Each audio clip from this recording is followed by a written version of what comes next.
Aloha everybody and welcome back to part 12 of Mystical Ninja starring Goemon. How are you all doing on this Saturday?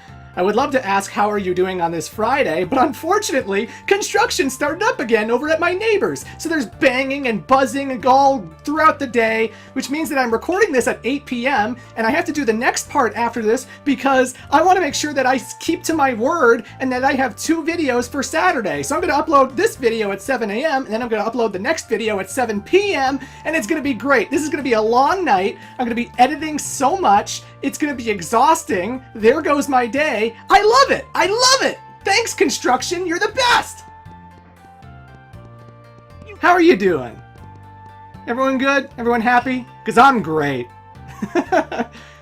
Either way, folks, welcome back. We have just arrived at the festival village of Mutsu, and I really like this town because it fits my absolute favorite aesthetic. That aesthetic being nighttime during winter. Ah, it's the best feeling in the world for me. Maybe it's because I'm Canadian, but you know, I have been walking through this kind of scenario a lot, and it's like the most soothing, calming thing for me. Because like in high school, I was in the drama club, right? And we would rehearse plays for this particular drama festival that we would go to every single year. And that would usually end around 6 p.m. And in the dead of winter, the sun would go out probably around 5:30. So by the time we got out of the school, it was just dark. It was just super dark. And when it's not windy, when it's snowing, it's just so good, you know? It's so good. And sometimes I would get a ride home, and other times I would walk home, and those were just the best walks. I loved those walks so much. And yeah, it just resonates with me, you know? I think I've brought this up in multiple playthroughs before, whether it was maybe Scott Pilgrim. I think I brought it up during the one level in Sonic Advance 2, because there's a nighttime winter stage there as well. But if you want to get on my good side, all I need to be is outside during the winter at night when it's like snowing and it's super calm and it's not that windy, because that's all I gotta say, just it's the best thing in the world for me. And this music is really calming. So I just like it. I like it a lot. I like it a lot. Either way, folks, you're going to want to talk to all the NPCs here. Well, not really. There's a few you want to talk to. One in particular who tells us where we need to go in order to solve the problem that's up ahead. And it's kind of a unnecessary problem that I think probably didn't need to exist. But, you know, hey, Konami, the developers of this game, they wanted us to backtrack a little, so who am I to complain, right? Who am I to complain? But being a festival village, you know, this is absolutely where the partying would be happening, you know? Where the festival hijinks would be happening. The drummer at the festival is not only popular with the girls, he's also popular with the boys. Oh, right on, man, right on. I'm sure that's not what you mean in the 90s, but right on, right on. If the drummer of the festival was selected on looks, I just know they'd pick me. Dude, you look like every other bald NPC in this game. I'm sorry, there's not a lot of character models in this game. Every kid looks the same, every girl looks the same. The old people, all the old people are wearing brown jumpsuits. I mean, don't know what to tell you. Don't know what to tell you. This area is actually completely optional. There is nothing in the festival square. There's nothing in this particular area. We don't need a fortune cat here. I don't believe there's any unlockable hidden items to collect. But, you know, it gives you a nice sense of atmosphere. It gives you a nice sense of what this village is like and what these people believe in and stuff. There's lots of people to talk to. I wish you could hit the drum and it would make a sound, but unfortunately, when you swing at the drum, nothing happens. I wish it made like a boom, boom, boom. Just some kind of noise, you know? In this village where festivals are held every day, there is only one day with no festival, the New Year. It's kind of a strange village, don't you think? Lady, this whole entire universe is strange. We got dragons who are acting as airports, or airplanes. We got friggin', you know, UFOs flying around. We got TV shows and stuff in Edo, feudal Japan. I don't know what to make of it. Mystical Ninja's weird. I wouldn't have it any other way. But it's weird. I hear that food is disappearing recently from all over the place. Just the other day, the foie gras and can of caviar I'd been saving for a special occasion disappeared. Blast it! I don't know why that is. I've beaten this game and I still don't know why the food is disappearing. I would assume it's the Peach Mountain Shoguns, but I don't know.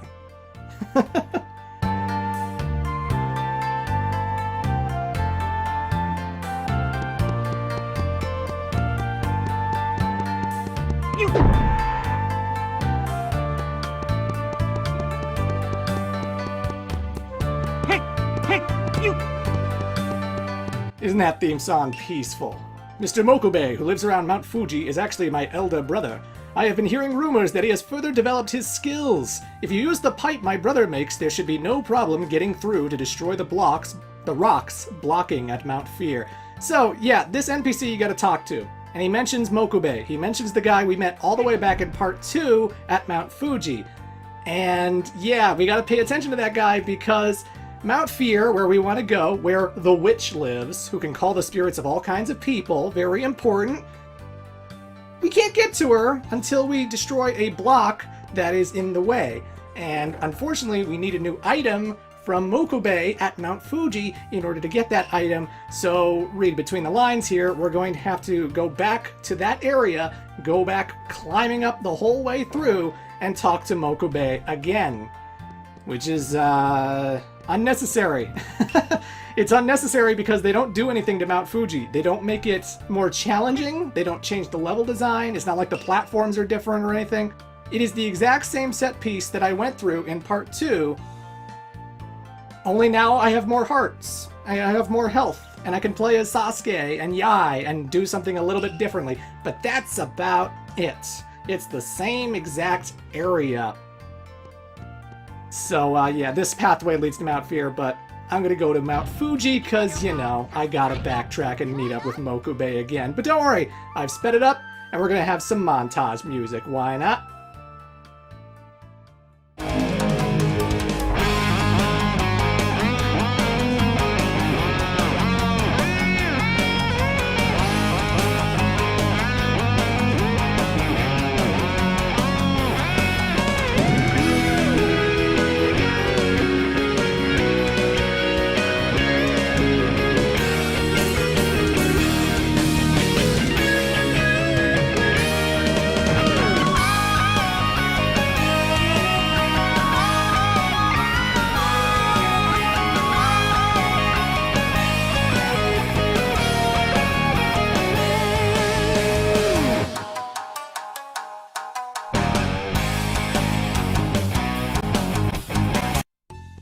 Oh yeah.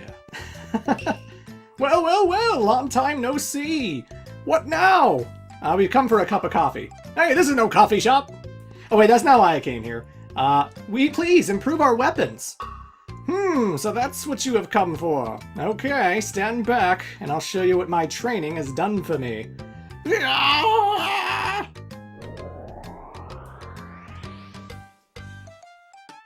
Phew!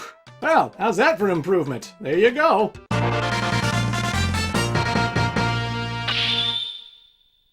So now, all of the characters' default weapons are at level 2, they're all silver, and they will actually do double damage to enemies. So anything that took 2 hits to kill before will now take 1 hit. How about that? How about that?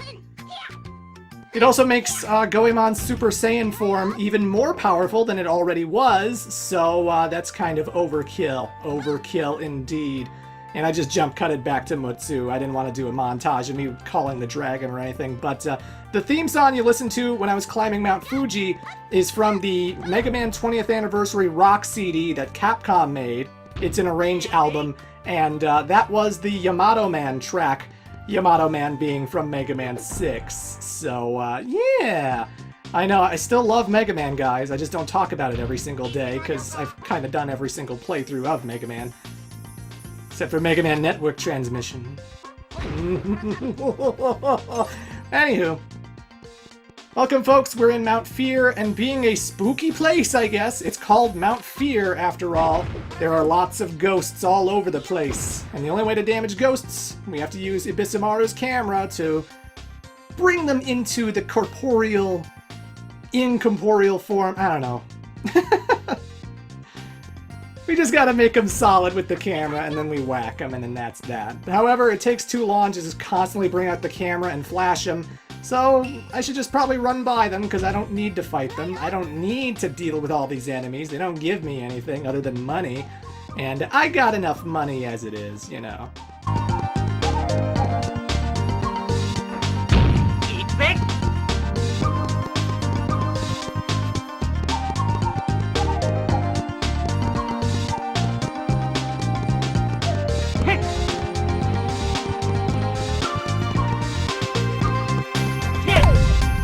The music is so good! Oh my god! That is one strong pipe! Holy shit! So yes, once you've gotten the level 2 weapons from Mokube, you hit that pillar, it rockets into the sky and splits apart, and then we can move on and climb the rest of Mount Fear. So yeah, a bit of an unnecessary backtracking segment in my opinion. It should have been just enough that we pushed the metal box with the Super Saiyan powers so that we could get here, so that we could climb the top, and then that'd be that. But, you know. This is the only instance where, like, the backtracking's kind of pointless. Well, you know, your mileage may vary, but I think that was kind of a pointless segment. Whatevs! It just makes, you know, whenever you're replaying the game, it just feels unnecessary, you know. But yeah, the only enemies on Mount Fear are the ghosts, and again, they move slow enough that even when they come into frame across the bridge or whatever, I can dodge them like it's nobody's business. But at the very top of Mount Fear is this lone cabin in the woods. Cabin on the mountain. And this is where the witch lives. The witch who can communicate with the spirits, eh? Wonder what she has to tell me. You must have come here not knowing what to do. What? How did you know? I've been in this for 120 years! All I need to do is look at your face and I know exactly what you're thinking of. Ah, there's something! I can see something! What? Is my fly open? That's not where I'm looking! I see an old man with a strange look in a very dark place. Strange? Then it could only be the wise old man in Iga. It could only be him, really? It sounds like you know this man! How about it? With my powers, I could call him out here. Really? Please, I just want to get a glimpse of my wise old man! Alright, I'll do it for 300 Rio. Huh? You're asking us for money? Of course! This is business! I've got to charge something! 300 Rio, take it or leave it. And I gotta take it. I can't do this any other way, so yeah. I'm gonna call them all back. Come here. Welcome, come on, baby. Come on, come back. Take that!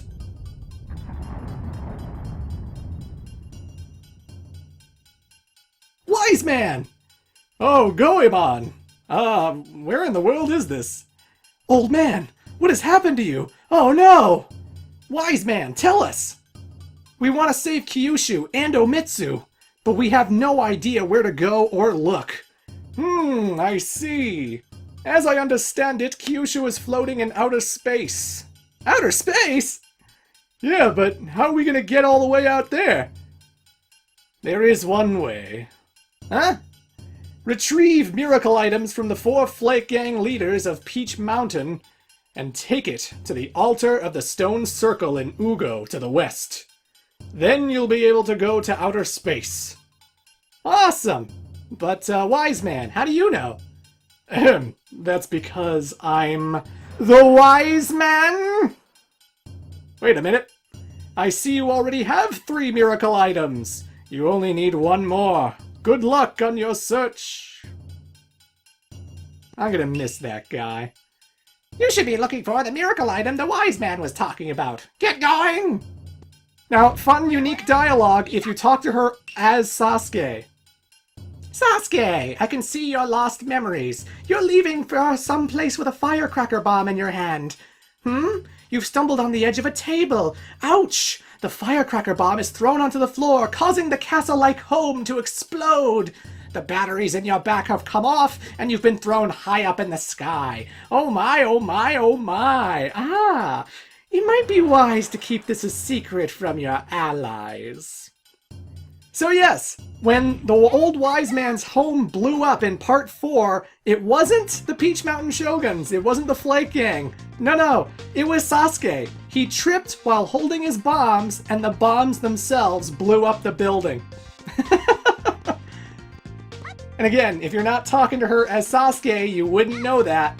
But that's a unique, special piece of dialogue, and that's pretty funny, Sasuke, you klutz, you just blew up the wise old man and killed him. What the fuck? You killed your wise old man, man. So yeah, now we know what we need to do. We have to find the Peach Mountain Shoguns again. We have to find another temple. And we gotta retrieve the last miracle item. We've collected 3 of them thus far. Now we know what they do. They allow us to travel into outer space. Now, the order I'm doing things is actually specific. Look at me killing these guys in one hit. I love these upgraded weapons. But the order in which I'm doing things is specific because over here is the waterfall. The Waterfall of Keegan, right? I could have visited before, but for some reason I can't undertake the training that you get here until I've talked to the witch and find out about the miracle items. I don't know why. There's no clear answer given to me through an NPC, through any kind of specific dialogue. But you have to do the waterfall after you talk to the witch.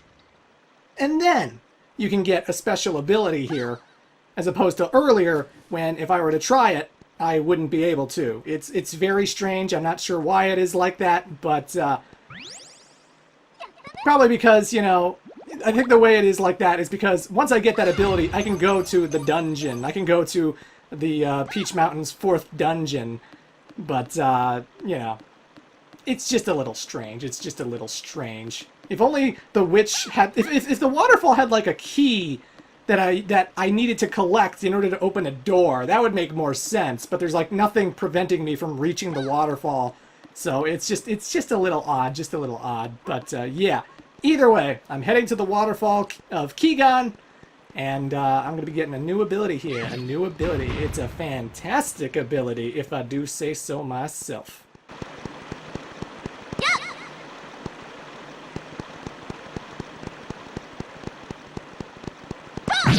So quiet in this cave. There's no music in here. Mystical Ninja is such good music. Come on, cave.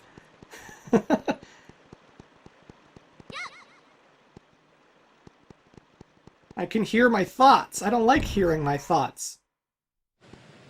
But anyway, here's the Waterfall of Kegan. Very, very fancy. Kills the frame rate, but hey, there's a lot of details, so you know, I get it.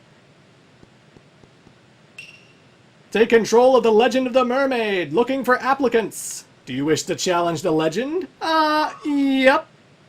Are you ready? So we got another training minigame, ladies and gentlemen, and this one we have to mash the A button a lot in order to swim up the waterfall. Meanwhile, a whole bunch of those weird baby things that are in every training minigame are going to be raining down, falling down the waterfall. Oyakatas, that's what they're called. Oyakatas, gotcha. And they hit you, and you go down a little bit, but you want to try and get to the top of the waterfall under the certain time limit. You want to get up there under 49 seconds. But they keep hitting me and getting in the way and knocking me down a little bit. So, you know, I'm just mashing A, and I'm trying not to run into the Oyakatas. That's all. And as you can see, you can run into a lot, and you'll still climb this thing pretty quickly, pretty fast. So don't worry. If you run into too many, it's not the end of the world. You still have all the time. Booyah! Beautifully done! Your gracious swimming skills are like that of the Mermaid Princess.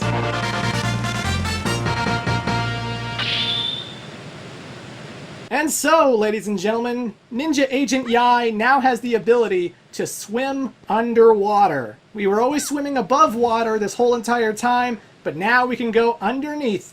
With a flick of the top C button, she transforms into a mermaid. Where does her ninja outfit go? I don't know, but now she is a mermaid. Just what I would expect of a secret ninja agent to be a mermaid as well, you know. Why not? Why not? I mean, I gotta wonder about the body horror that she must be going through, right? Imagine if you just, like, went through a transformation and then you had no legs and you just have, like, a fish tail. What the hell happened to me? Oh, God! I'm topless! What the hell? But don't worry. All I have to do is get back up, push top C again, and I'm back to normal. Aw, yeah. And behind the waterfall, which you swim in through a cave, is this golden lucky cat, which, again, gives us 1 full health bar. I can't go out the waterfall way. I have to go back through the cave for some reason. I don't know why. But yeah, folks, now that we have this ability, we can go to the 4th dungeon. We can go to the penultimate dungeon. Getting real close to the end of this game. Getting real close to the end of this game. Aw, yeah. When you're a mermaid, there are going to be enemies in the water. Sometimes you'll see, like, seahorses that shoot bullets. You'll see, like, electric eels. You'll see all kinds of enemies in the water. And Yai has, like, 2 swim speeds. You can just, like, hold the A button and she just swims normally. And she goes very, very slow. But when you push the B button, she just launches ahead like a torpedo. She just lunges forward. And I like to spam that button a lot in order to swim faster, because if you're just hitting the lunge move, if you're just hitting the missile attack over and over and over again, she moves faster, and she goes really, really quickly to where you need to go, you know? And all I'm doing is holding the B button down. That's really all I'm doing, is just B, whoosh, whoosh, whoosh. Just keeps going, keeps going, keeps going. But that's also an attack. So, like, when you see the seahorses, when you see the eels, any of the enemies that are underwater, if you lunge while in the water, you will plow through the enemies and blow them up, and they can still drop coins and health when underwater. But they don't float there, they're going to go all the way to the bottom, so chances are when they drop stuff, you're not going to be collecting it. At least not without slowing down and taking your sweet-ass time to pick it up. But, you know. So I went back to Mutsu, I went into this lake, there is a pathway underneath this lake, and at the end is a fortune cat as well as a shop for some reason. Now look, people can swim underwater, not just mermaids. You know, anybody can swim underwater. We as humans have that ability. Apparently the mystical ninja characters don't. I mean, maybe Sasuke I'd understand, because he's like a wooden doll, so maybe he's like, his whole body is a flotation device, I could assume. But Goemon, Abysmaru, Yai, I don't know why they can't swim underwater normally. So, you know, I would assume regular people can swim to this shop, visit this shop to buy golden armor and extra lives. But I don't know how good your business will be to be swimming underwater in winter temperatures. It's amazing this lake isn't frozen solid. Jesus Christ. That would be so freaking cold. If this were any other game, any other platformer, I'd be losing health by going into this icy water. But I'm not, so I'm thankful. But, you know, at the end of the lake is just a shop with golden armor. Golden armor is like the best armor you can wear in order to protect yourself from enemy attacks. But again, I have so much health. Why would I want to do that? Why would I want to do that? Chattanooga! Chattanooga! There's no reason to. There's no reason to. So, yeah. But anywho, past Mount Fear is a pathway. This pathway leads to the stone altar of Ugo, which we need to activate in order to go into outer space. But before that is a big lake that normally we wouldn't be able to do anything with, the shoreline. But now that we have Yai's ability to swim underwater, we can go down into that shoreline. Aw, yeah.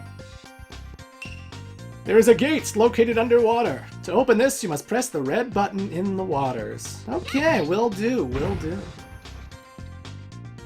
Again, that gateway leads to the stone altar of Ugo. We'll be coming back to that later. We don't need to visit it right now, so I'm not going to bother checking it out, you know.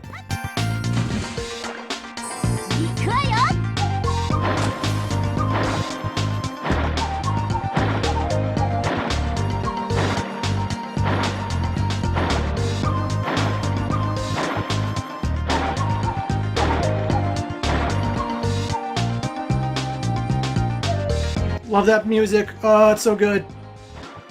But yeah, that stone wall, that's what we need to open. And there's the red switch, which opens it. Simple as that. Easy peasy, lemon squeezy. And under here are 5 dumplings in case you're low on health. But I'm not, because what the hell is going to attack me at the Mount Fear area? I mean, come on, game. You're... I said it before, but you're a little too easy. You're a little too easy. If you're gonna play this game, I would recommend doing a challenge run. Don't pick up the fortune cats. It makes it so much harder.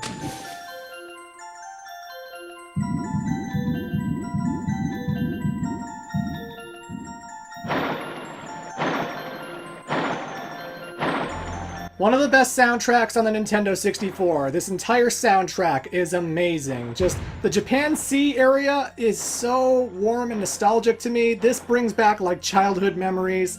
I always put myself in a happy place whenever I hear this theme song. It's just the best thing. Oh my god.